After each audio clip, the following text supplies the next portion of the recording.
Hi, it's Panda Movies here. Today, I'm going to explain the movie called We Can Be Heroes. Warning, there are spoilers ahead.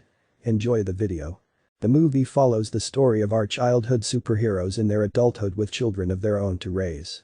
It centers around Missy Moreno, the daughter of Marcus, a superhero with master swordsman abilities.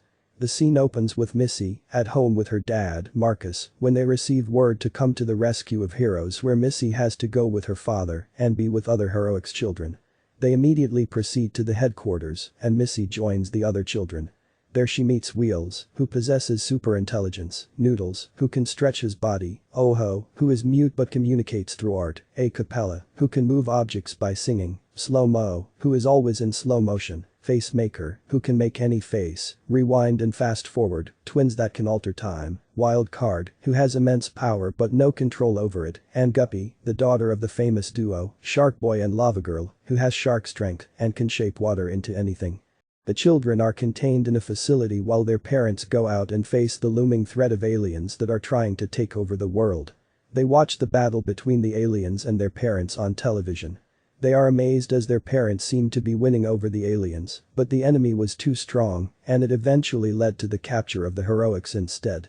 Worried and disheartened, the children think of ways on how to help release their parents when Missy realizes that Oho's drawings tell the future. When a drawing shows aliens breaking into the vault, the kids hatch a plan to escape.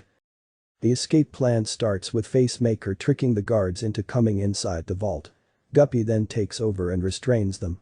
However, before she can do that, one of the guards triggers an emergency lockdown, making it harder for them to escape. Thinking quickly of another way, Rewind sends them back in time, and Wheel stops the guard from pushing the button, while Noodles steals their security badges. With a second chance at trying, they successfully got out of the vault. While trying to figure out which way to go, Mrs. Granada spots Missy in the hallway and seals the doors before they can go any further, but A-Capella makes a staircase to the roof, allowing them to escape. Noodles then secures them a vehicle and they successfully exit the building.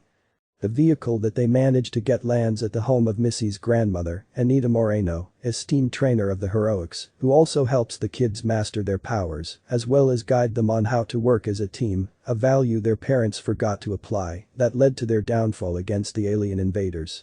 Just before they can complete their training, the aliens manage to locate them, but Grandma was quick to react and sends them through a tunnel that leads to an empty field before she is also captured. When they finally reach the end of the tunnel, they spot an empty alien craft in the forest and they use it to reach the mothership. Locating a room with a purple pyramid, they see the president and Ms. Granada speaking. They are alien spies, sent to prepare Earth for a takeover.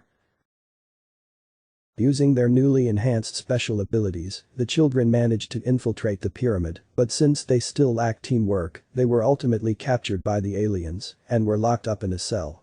The children begin to feel the weight of their defeat and the truth that they may never see their parents again, so they break down and cry.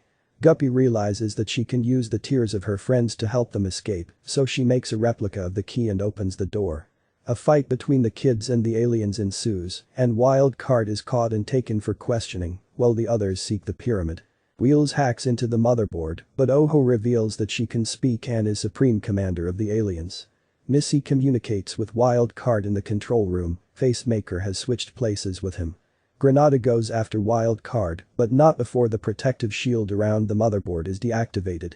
With the kids holding off the aliens, Wheels and Noodles remove the motherboard and swap it with a new one, deactivating the aliens' rocket and foiling the takeover. To the kids' surprise, their parents emerge from the rocket. Oho reveals that she and Ms. Granada faked the takeover to train the kids to be the new heroics. The kids reunite with their parents and are soon ready to save the world. The action-packed movie is somehow like a tribute to the heroes of the older generation. It is a reminder of the childhood that most of us have lived through. Even so, it is also an introduction to a new breed of superheroes that the younger generation can grow up with. There are so many positive lessons that can be picked up in the movie, lessons of self-acceptance and teamwork and of course, the primary moral of the story that anyone can be a hero, no matter how small or how young you are.